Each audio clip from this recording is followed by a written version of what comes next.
Com TV. Passa no seu smartphone.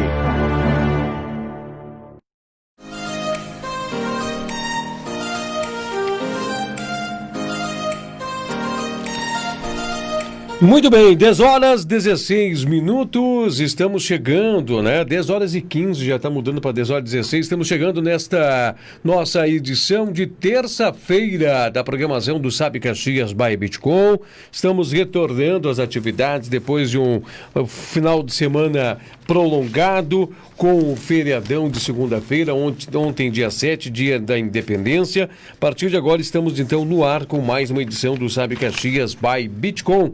E assim vamos nós, levando para você a programação, a interatividade. A temperatura está chegando na casa dos 17 graus em Caxias do Sul. E assim vamos dando continuidade então com a nossa programação. Para você que está junto com a gente, um grande abraço, muito obrigado pela companhia. Você que está chegando agora, como é que foi teu feriadão? Foi tranquilo? Ficou em casa, não foi para aglomerações? Foi para o litoral? Muitas pessoas, mesmo com o tempo ruim, todas as informações de um tempo fechado, chuvoso, aventuraram-se, né? Pelas serras na ida para o litoral.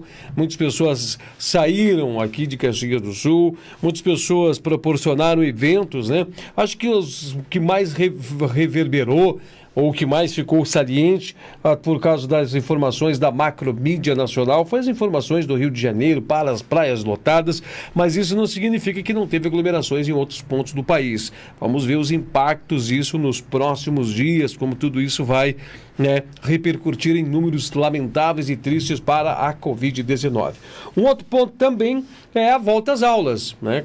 40 escolinhas privadas de Caxias do Sul estão aptas a receber alunos que já estão, né, ingressando a partir de hoje novamente nos estudos aí, ou na assistência, né, no cuidar e instruir nas escolinhas aqui da nossa rede privada pública, né? A rede privada, a pública ainda não, a rede privada, né, aí de ensino. Deixa eu conversar com o Miguel Brambila, que ele cumprimenta, ele dá um bom dia, depois a gente mergulha nestes e outros assuntos que nós separamos para essa nossa programação.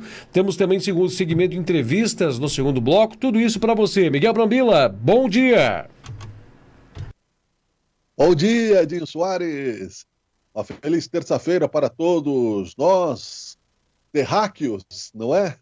Estamos aqui para sobreviver, enfrentar, superar as dificuldades e acreditar em dias melhores. Bom dia, nossa seleta audiência. Muito obrigado pela sua companhia, pela gentileza de estar em Sabe Caxias by Bitcom, né? Isso. Desejo um bom início de semana para todos, Edinho. Que bacana, tá aí Miguel Brambila fazendo então a sua saudação inicial em nossa programação. Miguel Brambila, volta às aulas, né? E inclusive sem uma base de números, sem um conhecimento real do que se isso é necessário ou não. Ontem saiu uma pesquisa nacional que foi pesquisado, feita uma pesquisa encomendada pelo Ibope ao Datafolha sobre retorno às aulas, né? E a ampla maioria dos pais, não dos profissionais acadêmicos, mas dos pais, e com certeza muitos acadêmicos que também talvez participaram dessas entrevistas, né, não são favoráveis à volta às aulas. 72%.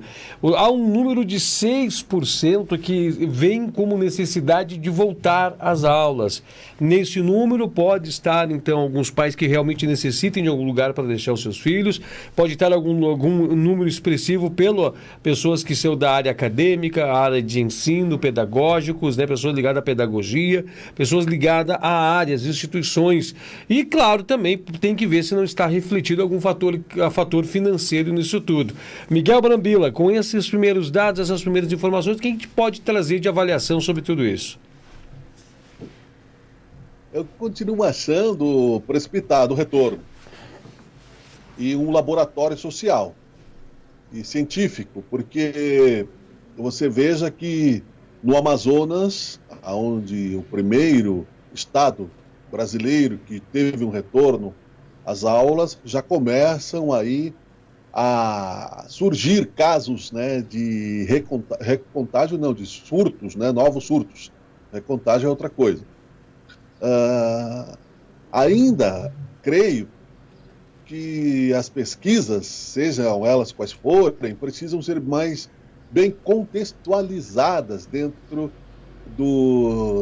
da história do povo brasileiro, né? O Datafolha tem esta visão, né, de pesquisar com perguntas diretas, mas muitas vezes superficiais, né? Sim ou não, talvez. Né? Ou seja, eu não sou político, mas a pesquisa ela é muito relativa.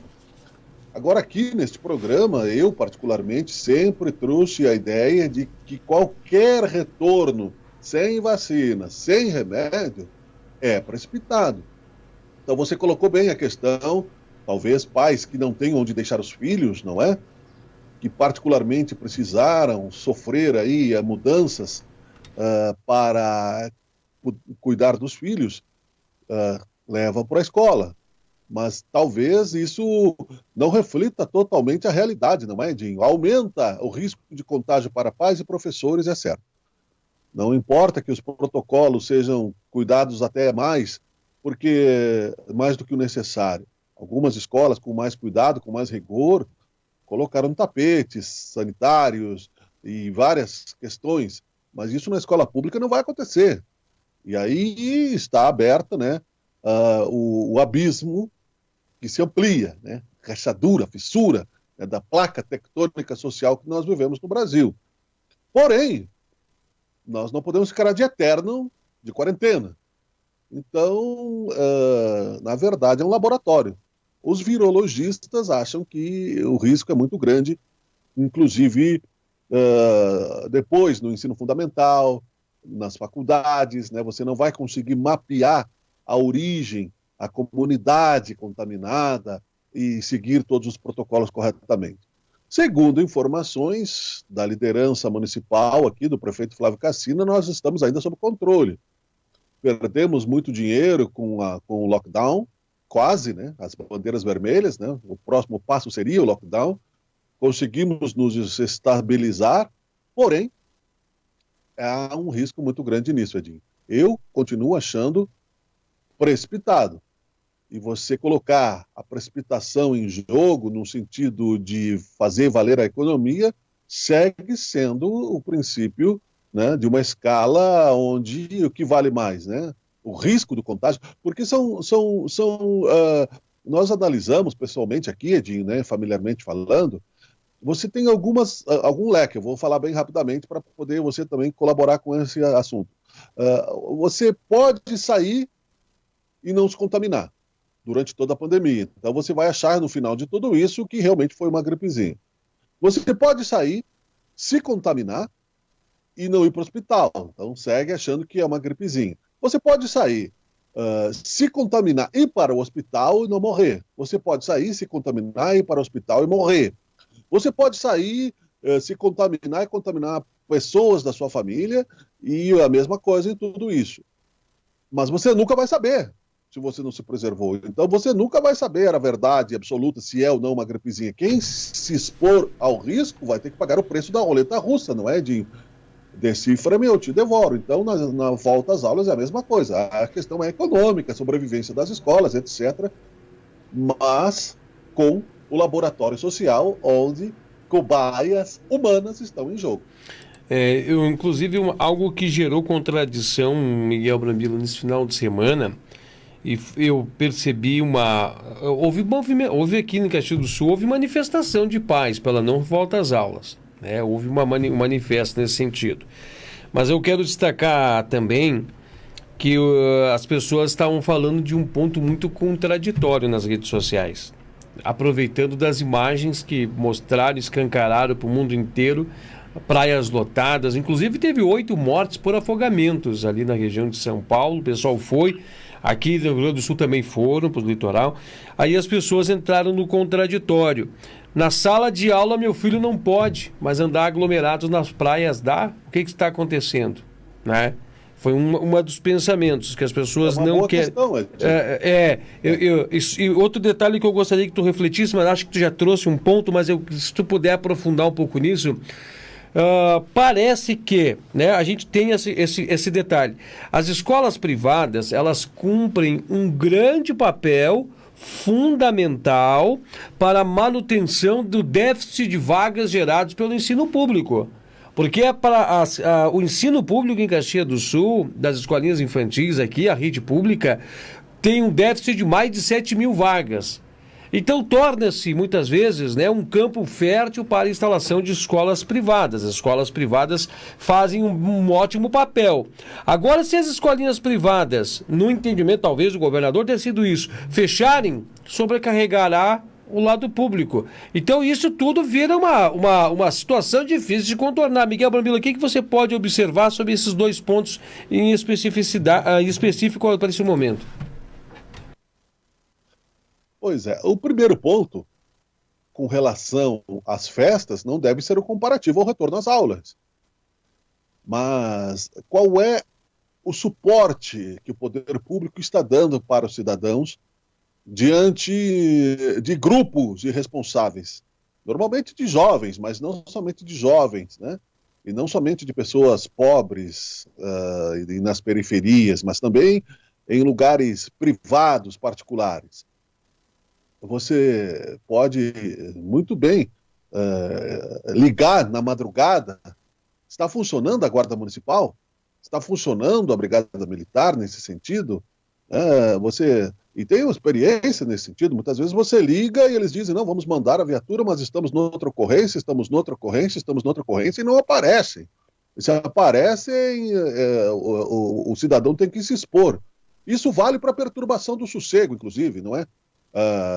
Esses carros que têm esses sons de terremoto antes de pandemia. Então, essas pessoas aí não estão preocupadas, desafiam a autoridade, sim, e não tem nada a ver com o retorno às aulas. Essas pessoas precisam ser responsabilizadas. Não justifica o erro, né, e o desafio dessas pessoas que vão às praias em São Paulo, que vão aos bares, né, noturnos aqui em Caxias do Sul, fora dos decretos, que fazem festas privadas em casa, né, tanto a Guarda Municipal quanto a Brigada Militar, um passa para o outro, se você ligar, e estou falando por experiência própria, né? Dizem que uns não têm a jurisdição, eles querem saber se é agrupamento ou não, eles querem saber se é fora de casa ou não, né? E parece que o vilão é quem denuncia, inclusive, né? Na sexta-feira, bem em frente aqui, houve uma festinha de jovens, né, com mais de 40 pessoas, trânsito de carros, não apareceu ninguém, a madrugada toda, né? E ninguém apareceu. Então, qual é o resguardo que o município está dando para isso, não é? Então, não adianta o cidadão fazer a sua parte, e não tem nada a ver com o retorno às aulas. Na questão do retorno das escolas públicas e privadas, isso se mistura nesse momento, nós temos dito, Edinho. As escolas privadas têm que dar suporte para o público em período extraordinário de pandemia, em período extraordinário aonde o rico precisa ajudar o pobre, e não ficar fechado com os seus cofres fazendo somente o seu Éden. É isso que precisa ser renovado. Como essas pesquisas do Datafolha, né, colocam pais, né, mas nós temos 1 milhão de tipos de pais, né, e mães no Brasil, principalmente, né? Então, são contextos superficiais num laboratório social que eu continuo dizendo que é um risco, porque não tem remédio, não tem vacina. A questão é econômica, não tem nada de cognitivo, pedagógico, né? Inclusive aumentando o risco. E aqui não é aposta, não. O Brasil não está em segunda onda, é matemática. Logo ali adiante nós vamos ver aí mais contágio. Segundo as informações aí do poder público, ainda temos uma margem de leitos, mas não mudou nada, né? Não mudou nada. O protocolo das vacinas só para o ano que vem, janeiro. Então nós só voltaremos a uma normalidade verdadeira, sem o risco de um contágio, a partir do ano que vem. Esse ano é um ano difícil para todos economicamente, sim. Porém, é um ano de aprendizado social, sendo que, infelizmente, né, muita gente está aprendendo e colocando em prática aquilo que já vinha se colocando antes, que é o egoísmo, que é a contravenção, né, que é o banditismo, que é a falta de respeito social, Edinho. O que chama a atenção que a gente pode também observar, que a rede de proteção, o que eu quero dizer aqui com rede de proteção, a cadeia hospitalar, né, os leitos, muito foi avançado e foi aberto leitos adulto, mas nada foi feito pelo infantil. E há informações no plano de fundo diz que sobrecarregou. Há uma sobrecarga também na utilização de leites infantil, porque criança também tem doenças crônicas respiratórias que se agravam muito neste período. As pessoas muitas vezes dizem assim, mas foi comprovado que a maioria das crianças são casos assintomáticos e poucos precisam de internação, tal, e muitos talvez não vão. Mas isso significa que eles poderão virar agentes transmissores. Eles vão transportar potencialmente o vírus para dentro de suas casas e poderão contaminar os idosos, os pais, os irmãos, os parentes que lá estão naquele agrupamento familiar. Mas vamos supor que uma criança venha a necessitar ou crianças venham a necessitar, será que o governo do estado está com um plano de contingência para tudo isso? Porque daqui 2 semanas vamos começar a ter os primeiros dados de números sobre tudo isso, Miguel. Não está e não estará. Nossos pequeninos vão virar granadinhas, né? No ambiente de guerra viral, os nossos pequeninos virarão aí transmissores. Não há como você controlar, por exemplo, né, nos ensinos das classes fundamentais, o recreio das crianças. Diz uma diretora de escola pública estadual em entrevista. E é verdade, você vai fazer o quê? Você vai deixar as crianças estáticas no recreio, né? Ninguém se mexe, né? Quem é que vai cuidar disso, não é? Por exemplo, virologistas dizem que muitos assintomáticos não apresentam febre, então o termômetro fica descartado. Não há teste para todo mundo e o teste também, na verdade, para mim, o teste é uma grande besteira, porque você vai fazer o teste agora e você está bem, não está contaminado. Aí, ali a 1 minuto, você pode ter contato com o vírus e está contaminado. Não faz sentido. Você teria que fazer teste a cada local que você se desloca e, às vezes, até mesmo, né? Porque você pode ter o vírus pode estar num lugar da sua casa, você faz o teste na sala e entrar em contato com ele na cozinha, num objeto contaminado, no ar. Então, veja bem que há mais inteligência humana do que aquela que está sendo apresentada, política principalmente, social principalmente. Temos a certeza que muitos políticos estão cansados, né, do processo, mas infelizmente para eles, né, caiu em suas gestões e não há o acaso. Então, nós estamos sim vivendo momentos difíceis. E também não se deve comparar, na minha opinião, a questão do comércio com a questão das aulas. O comércio precisava trabalhar e pode atender adultos. Não é? O comércio pode oferecer o álcool gel porque está nos custos do comércio. A escola pública não, está no custo da sociedade. A escola particular voltar sozinha é antiético. Né? Eu entendo que há aí uma questão econômica. Então, eu sei que é uma ideia que parece surreal, que parece bitributação, e não vai acontecer. Ninguém vai pensar nisso, é verdade. Mas as escolas particulares deveriam sim apadrinhar as escolas públicas. Haveria mais segurança, inclusive, dos pais, nesse sentido, temporariamente, mas dirão que não é problema deles, né? Ou seja, as elites brasileiras acham que a pobreza não é problema deles. E é por isso que nós temos o Brasil que nós temos, Edinho. Tem diversos estados também, né? São Paulo também está com um projeto de um plano de retorno às aulas, começa agora.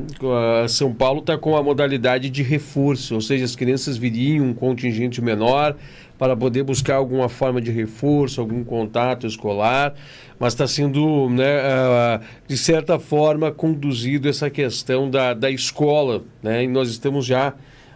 diz que o ano letivo é por carga horária, só encerra quando a carga horária fechar. Então seria o ano letivo ainda encontra-se aberto. Mas nós já estamos num período de findar de ano, né? Nós estamos agora chegando já, vamos rumando para outubro, vem aí novembro, vem aí dezembro. Então muitas coisas ainda terão de ser vistas, olhadas, observadas. Sobre a questão dos protocolos, nós estamos hoje pela manhã falando que a mídia, ou talvez a macromídia, não teve acesso a como é que funcionam esses protocolos, como é que são as suas maneiras, mas será que haverá fiscalização? Não para julgar professores ou dizer que os professores não é nesse sentido, mas para observar se as estruturas físicas de verdade vão comportar que os protocolos sejam sejam efetivados, se vai haver abertura nas janelas, quais são os números de crianças, se vão todas para o refeitório, se não vão, como é que esse protocolo vai disciplinar na van, se vai ter uma pessoa parlamentar dentro da van, se vai ser um número reduzido de crianças que serão transportadas. A gente sabe que quando fala-se de instituições privadas, muitos pais levam seus filhos, né? Os pais que levam até a porta da escola, dá aquele abraço gostoso no filho, e o filho vai para dentro da escolinha, né? No particular. Mas mesmo assim, alguns utilizam-se essa modalidade de transporte escolar. Será que está todo o encadeamento, está tudo preparado? E haverá, né? Será que estariam preparadas as secretarias dos municípios com um grupo de pessoas para visitar as escolas, para poder fazer esse trabalho, né, de incursão nessas escolas, para verificar como é que está na prática? Porque tu olhar no papel é uma coisa, né? A gente olha o projeto de engenharia no papel, a gente tem toda a delimitação do trabalho, mas quando a gente vai a campo, a gente vê coisas que no papel talvez não fiquem tão claras, Miguel. Os professores, normalmente, na grande, absurda maioria, são responsáveis. Você que tem aí também estudado a filosofia védica, sabe que nas antigas sociedades, os administradores, né, eram os filósofos e os professores do grupo social. E que no Brasil são bastante desvalorizados há muito tempo. E sofrem com isso.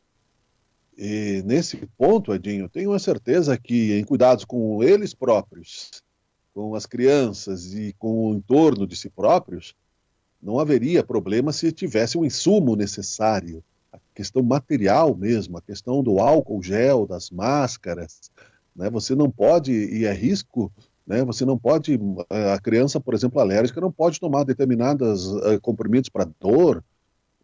Os professores têm a obrigação de chamar os pais imediatamente, no caso de um acidente escolar, eles não podem medicar os alunos.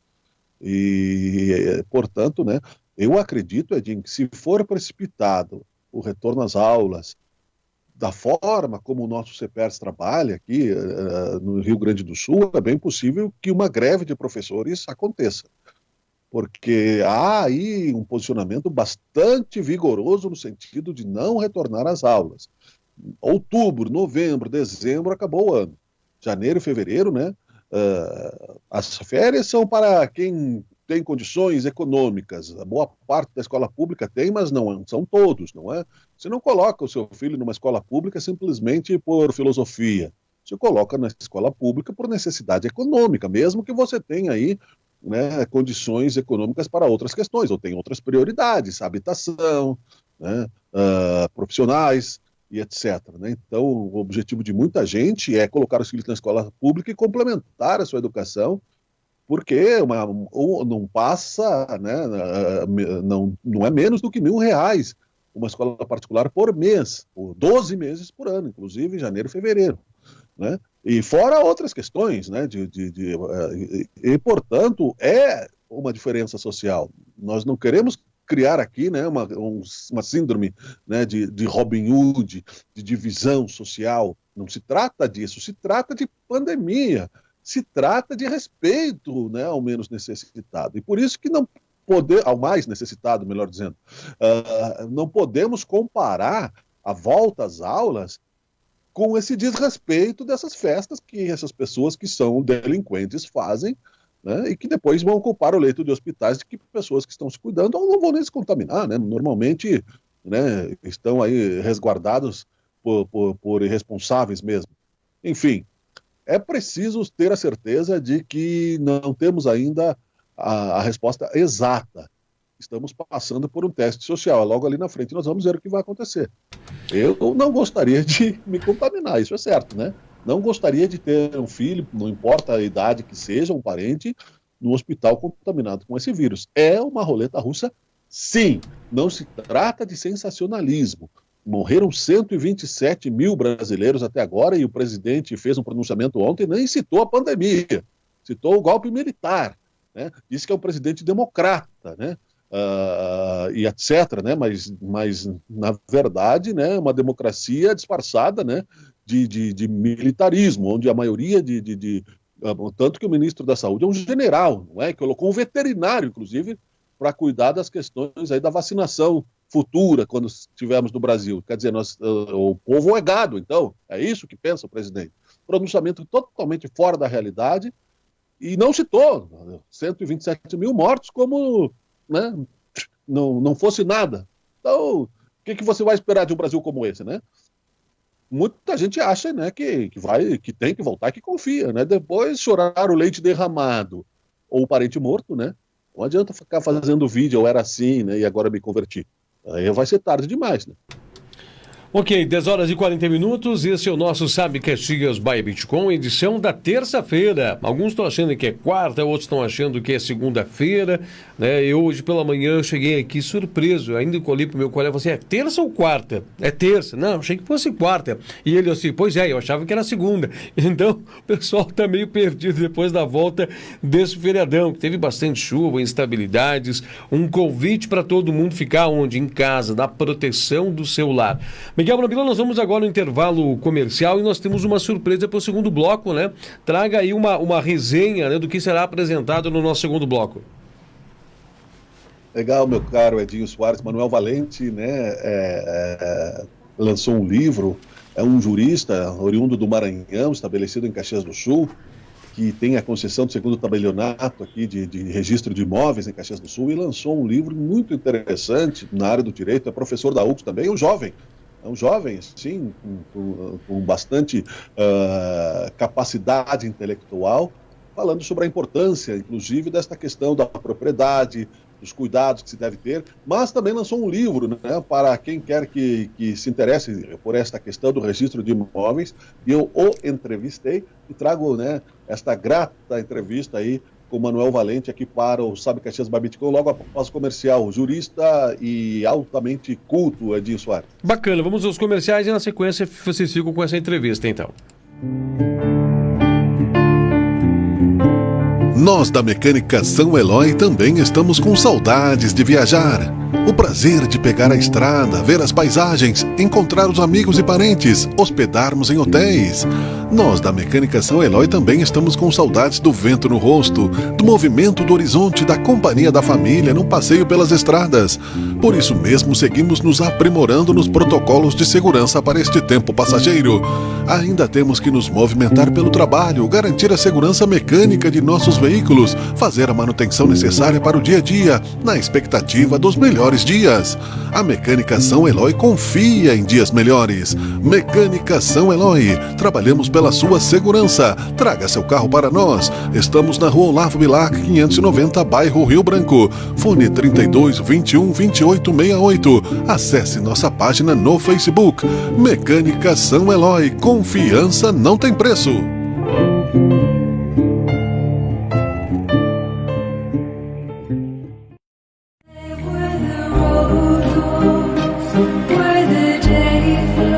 Os tempos parecem difíceis, mas acredite, vai passar. Mantenha a alegria, mantenha o amor, mantenha o carinho, mantenha a esperança. Agrícola Juriti, rações, mimos e acessórios PET. Venha para a Agrícola Juriti, Rua Sinimbu 2440, 3204-1295, São Pelegrino. Agrícola Juriti, acreditamos num mundo melhor.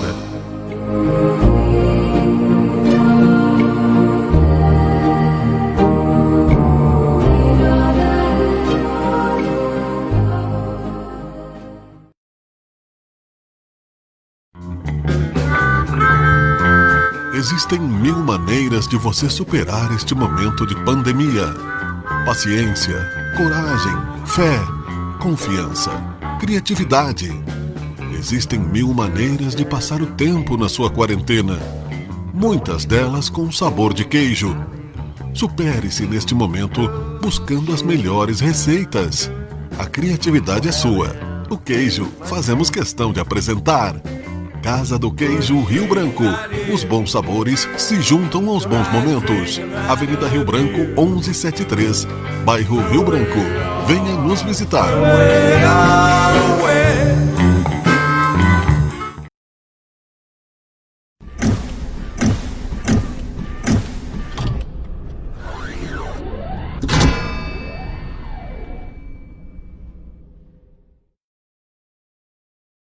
Esse Sabe Caxias especial, sendo que conhecimento é poder, e sabedoria é poder, e cidadania é poder, nós temos aí entrevistas especiais e pessoas que trazem aí um contexto importante para a nossa cidade, para a nossa sociedade.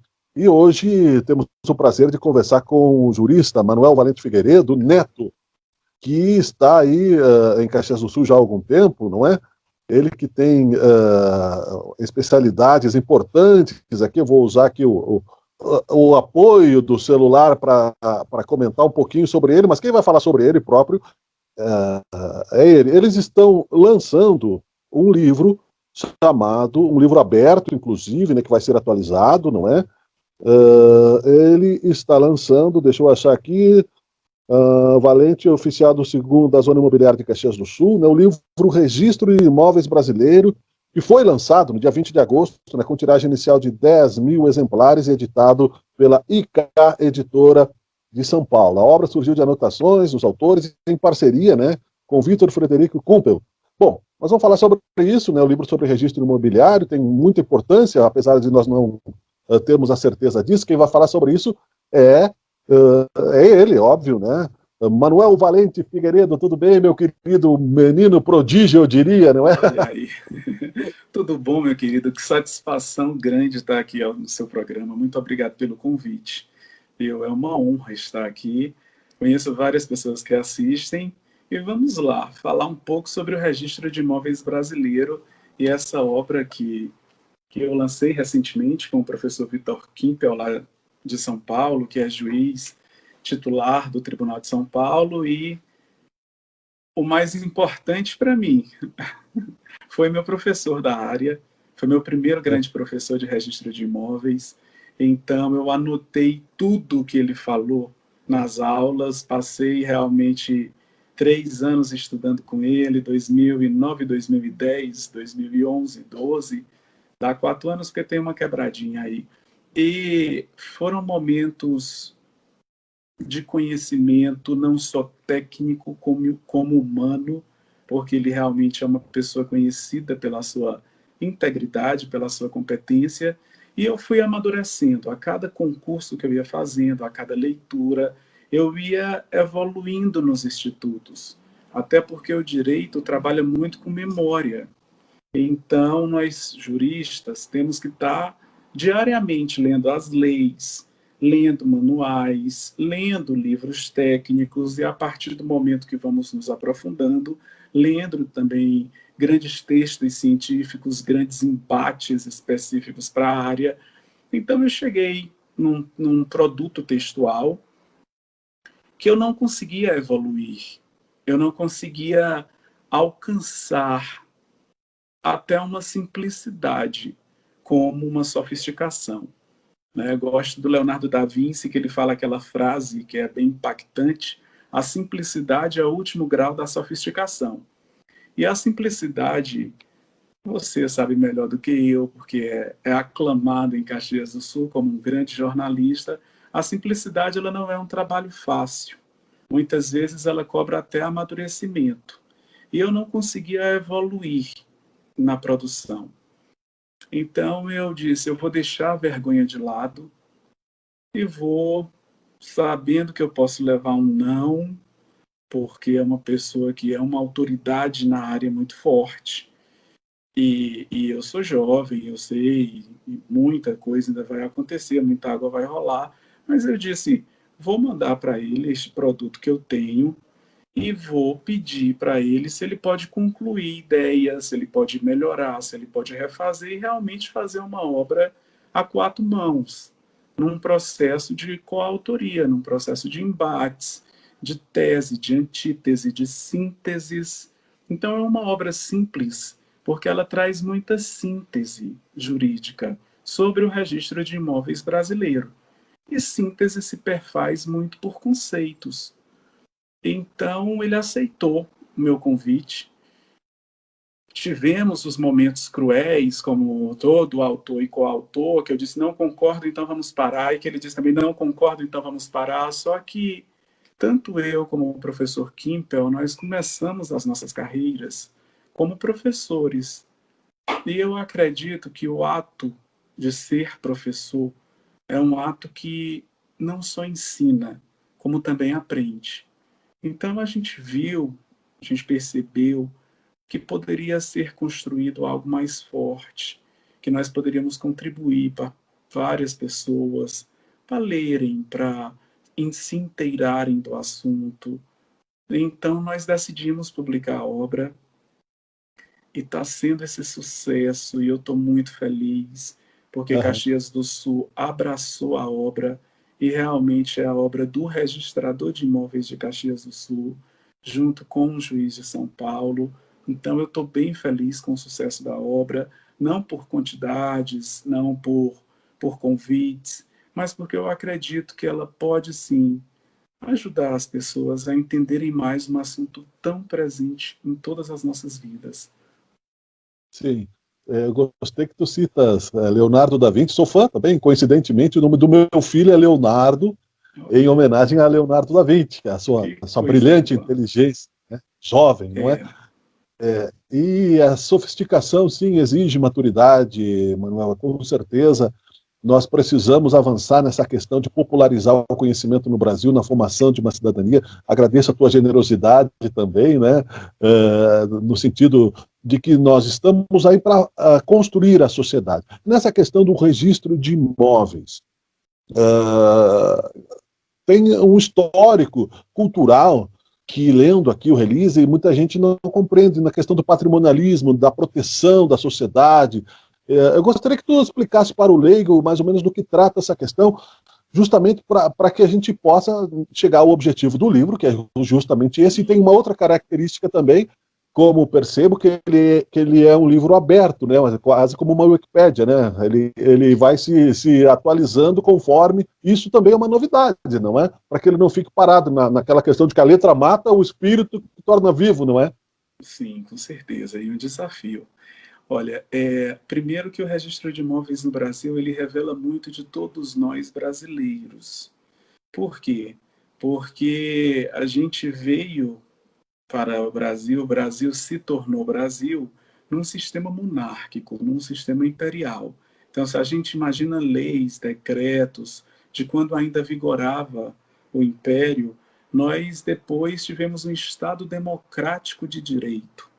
E, em síntese, até para não ter grandes delongas sobre aspectos históricos, mas, em síntese, das sesmarias às capitanias hereditárias, o que é que nós podemos extrair de interessante? Nós podemos extrair que, hoje em dia, nós temos uma propriedade privada que, constitucionalmente, se encontra como um direito do artigo 5º da Constituição Federal, um direito fundamental de todas as pessoas, e não é assim uma novidade do Brasil, não. Mesmo que existam diversas pessoas contra a propriedade privada, e existe, nós não podemos negar, principalmente teóricos ligados ao comunismo, ao marxismo, ela está positivada no Brasil no artigo 5º da Constituição Federal como um direito fundamental de todas as pessoas e também está no artigo 17 da Declaração Universal dos Direitos Humanos. Então, a propriedade, na minha concepção, ela é um direito humano e ela é um direito natural. Só que a propriedade por si, ela não basta. E aí é que surge o registro de imóveis brasileiro, para registrar essa propriedade, para ter controle sobre essa propriedade, para que a gente possa imaginar uma clássica lição jurídica de um piano, de que o direito é dar a cada um o que é seu. Então, registrar os imóveis no Brasil é você tutelar a segurança jurídica. É você entender que se uma pessoa atingir um patamar de ser considerada proprietária, ela não pode, nem deve, e nós devemos lutar para tal, de perder um direito fundamental, um direito humano e um direito que está tão presente no nosso dia a dia. Quem que quiser encontrar o livro para concluir, Valente, como faz? Olha, ele está à venda nas principais livrarias. Ele foi feito com muito carinho para que todas as pessoas leiam.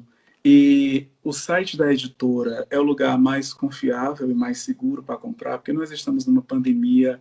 O site da editora é só colocar em qualquer site de busca. É comprar o livro Registro de Imóveis Brasileiro, autor Manuel Valente, Vitor Kimpel, que você vai encontrar o link, editora YK, São Paulo, e facilmente você vai encontrar. Não tem desculpa para quem realmente quer ler, para quem realmente quer estudar. E é uma honra para mim ser registrador de imóveis de Caxias do Sul, bem como ser do Maranhão, ter morado no Piauí, ter depois trabalhado no Ceará, ter trabalhado no Rio de Janeiro.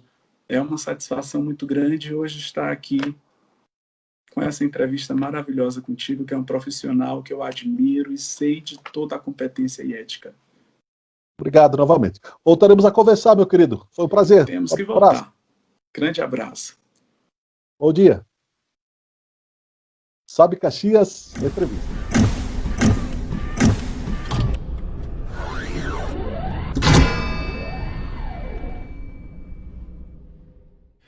Perfeito, né? 10 horas e 56 minutos. Está então o Miguel Brambila trazendo então essa belíssima entrevista, né? Falando sobre este assunto relacionado aí a registros de imóveis, né? E muitas vezes muitas pessoas têm dúvidas sobre tudo isso, mas isso, olha, até mesmo para fins, né? Finalidades de hereditariedade, não só de posse.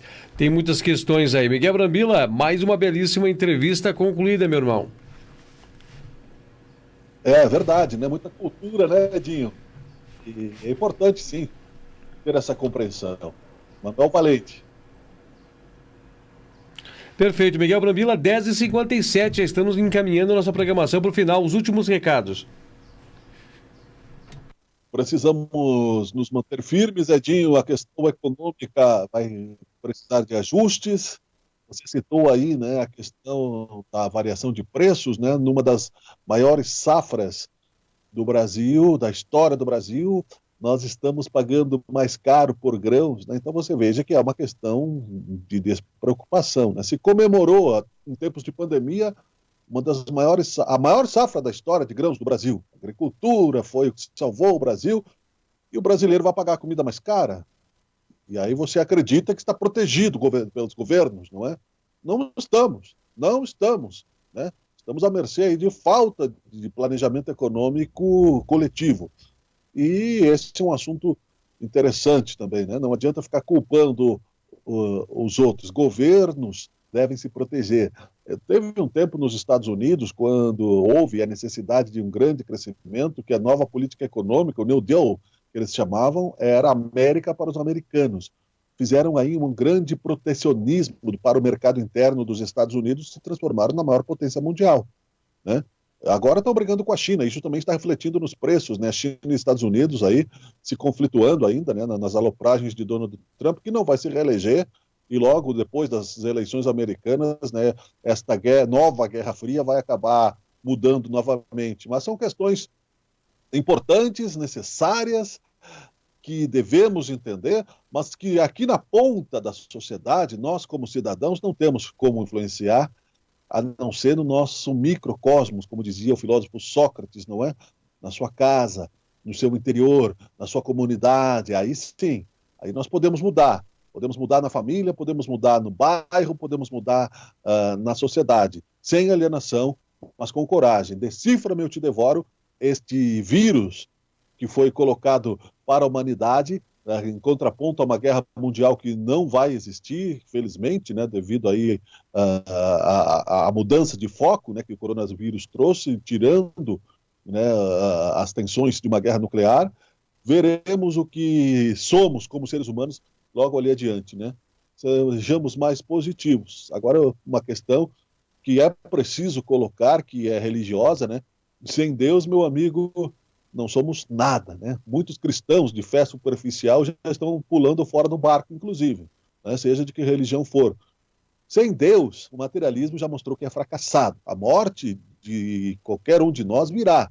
Agora, por suicídio, por alopragem, ou por homicídio é crime. Bom dia, até amanhã. Tchau, tchau. Bacana, tá aí Miguel Brambila no seu sempre de filosofia, seus pensamentos profundos, né? 11 horas, encerramos por aqui, já na sequência tem o nosso lance esportivo aqui na Bitcom TV, a partir das 11h15, Sabe Caxias by Bitcom retorna amanhã, quarta-feira, estaremos aqui a partir das 10h15 para continuar fomentando estes e outros assuntos que estão aí, né? Estamos vivenciando, os assuntos, né, que a gente traz para você aqui na nossa programação. Grande abraço, tudo de bom para você. E nós voltamos amanhã.